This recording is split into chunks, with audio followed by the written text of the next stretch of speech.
Hacı Zeynalabdin Tağıyev Almaniyada səfəri zamanı orada yerləşən bahalı restoranlardan birinə rast gəlir.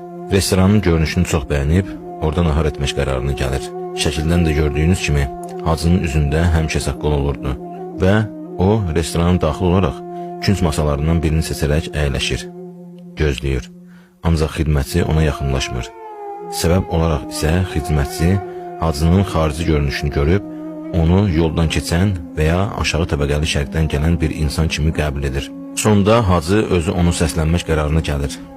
Səslədikdən sonra xidmətçi ona hay verir və indicə yaxınlaşacağını söylüyor. Hacı səbr edir, ancaq xidmətçi yaxınlaşmır. Hacı qərara gəlir ki, restoranı tərk etsin. Belə də olur. Hacı gəldiyi kimi də nahar etmədən restoranı tərk edir və yola düşür.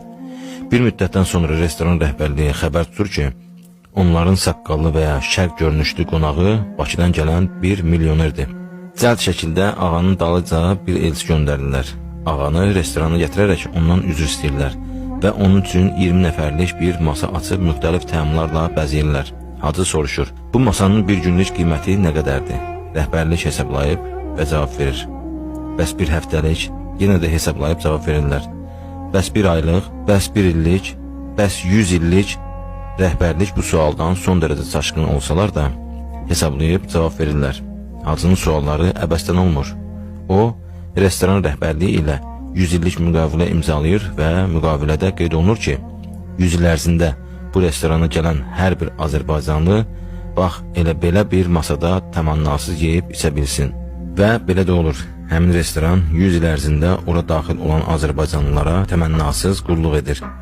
Və yalnız 2011-ci ilin yanvar ayında müqavilənin bitmə tarixində Almaniyanın səfirliyi Azərbaycan səfirliyinə məktub yazaraq qeyd edir ki, 1911-ci ildə sizdən bir Azərbaycanlı belə bir 100 illik müqavilə imzalamışdır. İndi aranızda bu müqaviləni uzadacaq bir adam var.